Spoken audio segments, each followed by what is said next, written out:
Hey guys, welcome back to my channel. My name is Kat and today we're going to be talking about frizz. So this video was highly requested on my Instagram. I have people hitting me up like crazy about frizz, especially because of the weather change. Even I have been having some little bit of problems with frizz. You know, Recorded this after a long day, people. But if you want to know how to control your frizz and how to get rid of some of it, keep watching. So first and foremost, frizz is not a texture.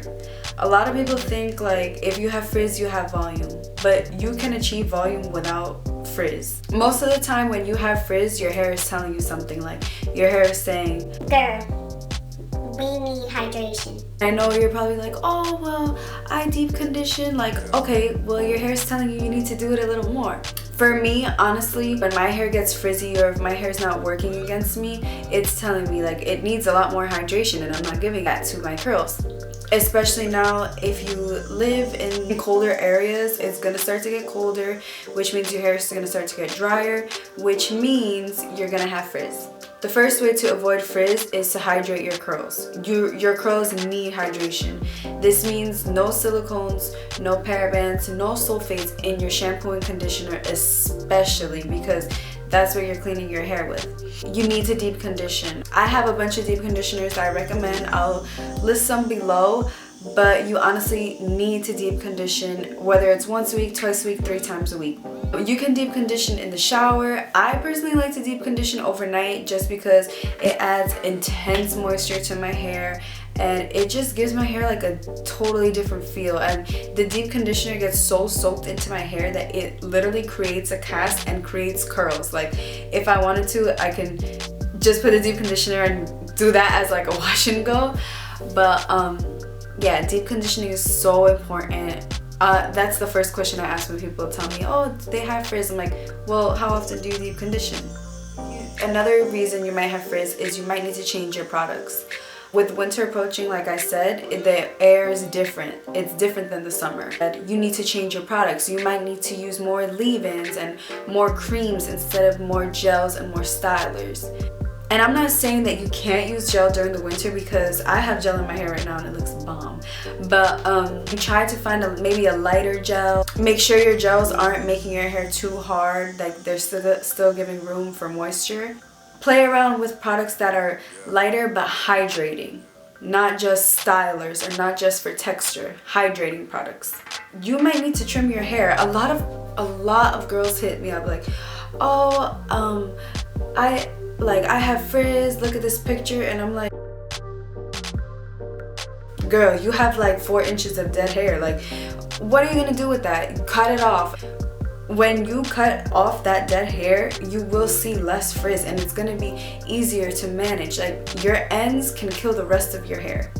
One of the top reasons that you might have frizz is the way you're applying your product. I cannot stress this enough. I have a whole video on how I apply my products, but people just rush and they only put products in the front of their hair, or they forget the back of their hair, or you know, they don't distribute the product evenly. On my wash days, I know it's gonna be 1 to 3 hours. Yes, 1 to 3 hours. And it's not because I have a lot of hair. It's not because, oh my god, my hair is so hard to manage. No, it's because I take my sweet time. Like, I take my sweet time because I want to get every curl and every centimeter of my hair. I want to get it covered in product and I want my hair to soak in the product. Whether you have long hair, short hair, wavy curls, kinky curls, you need to take your time. When you take your time applying your product, you'll see so much of a difference, because I used to be the person that rushes through and basically puts all my products in the front of my hair and I'll forget the back, and then when my hair dries, I'll be like, what the heck? Why is the back of my hair so frizzy?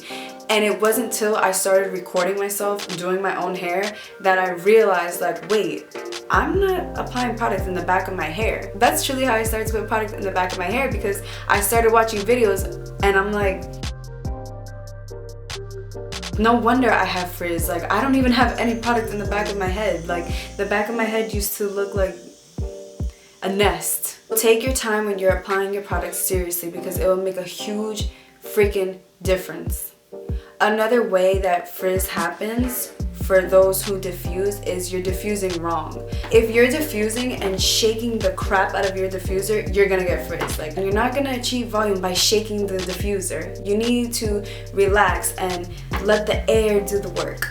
Keep a steady hand and slowly work up your curls. Whether your hair is flipped over or not, you have to keep a steady hand and just let the air do the work. Something that also helps me with frizz and diffusing is I let my hair air dry at least 30 minutes before I diffuse.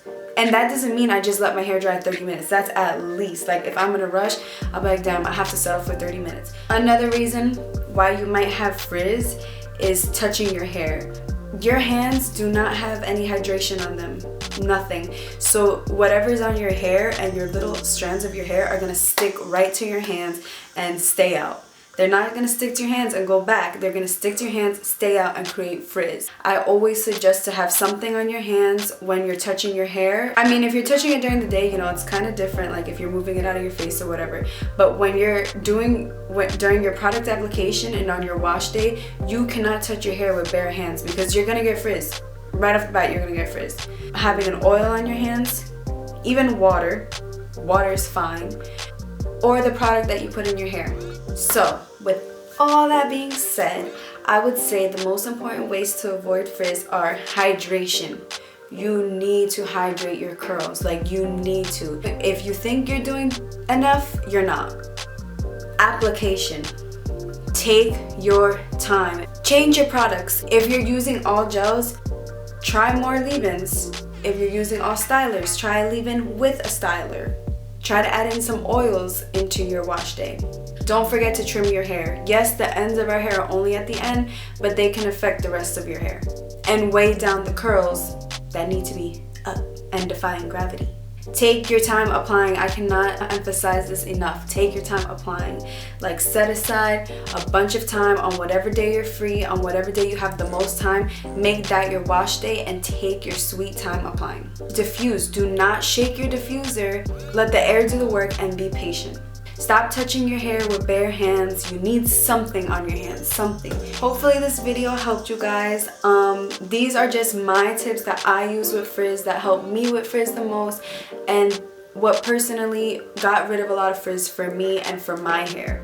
If you have any questions, you can always comment down below or hit me up on Instagram. My DMs and my comments are always open on Instagram. I answer everybody for the most part. I hope you guys enjoyed. Don't forget to like and subscribe, and thank you for watching.